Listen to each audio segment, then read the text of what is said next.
जैसे अगर तुमसे कोई कहता है कि हम लिख दें यहाँ पर आपने, क्या लिख दें, आपने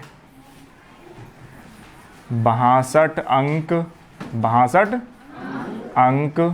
100, चलो 110 में कर देते हैं, 110, क्योंकि 100 वाला आसान रहेगा। 110 में प्राप्त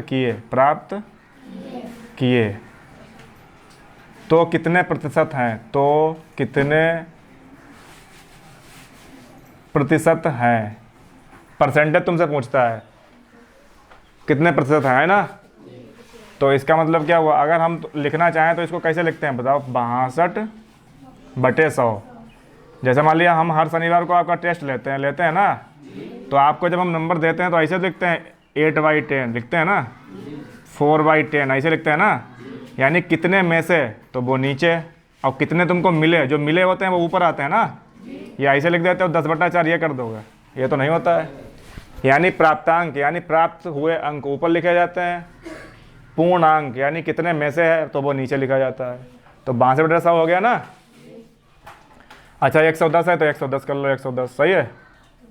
लेकिन ये बताना है कि हमको परसेंटेज में जाना है। अब ये परसेंट तुम्हारी थी, परसेंट को हटाना था। अब कि तुम्हें परसेंट जाना, क्या तुमको ऐसा चिन्ह यहाँ दिख रहा है क्या, यहाँ चिन्ह दिख रहा था, जहाँ चिन्ह दिखेगा तो वहाँ बटे में 100 हो जाएगा, ध्यान रखना। और जहाँ चिन्ह दिख रहा है नहीं, यहाँ पे चिन्ह नहीं दिख रहा है ना, तो यहाँ पे गुणांश हो जाएगा। ले ये दो ही काम है बस, गुणांश हो चला जाएगा। तुमसे कह रहा है कि परसेंटेज में बताओ इनको, तुम्हारे 62 नंबर आए 110 में से, तो कोई पूछ रहा है कि कितने परसेंट आए, तो परसेंट अलग चीज़ है ना। तो दो चीज़ें ध्यान रखो, अगर परसेंट का चिन्ह लगा है तो बटे में 100 हो जाएगा। अगर परसेंट का चिन्ह कहीं दिख रहा था क्या यहाँ पर, तो गुणांश हो जाएगा। ठीक, अब तो समझ गए। अब तुम अपने काट पीट कर लो, 1 0 से 1 0 चलेगा, सही है।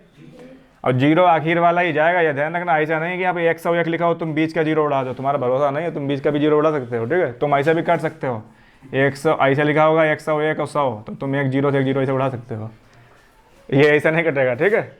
अंत वाले ही कटते हैं, क्योंकि ये 10 का गुणक होता है, वो तुम्हें बाद में बता देंगे क्या होता है। ठीक है, तो ये तुम्हारा कट गया। अब अपना काट पीट कर लो। अब इसको क्या बताता है, इसके बटे में 1 लिख लो, तो नीचे नीचे गुणा, ऊपर ऊपर की गुणा, सही है।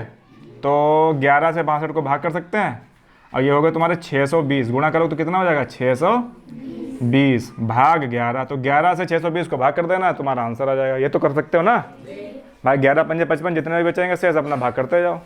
कर लोगे, अभी परसेंटेज को समस्या नहीं रह गई, परसेंटेज का सवाल कर लोगे। ठीक है, यही है बस।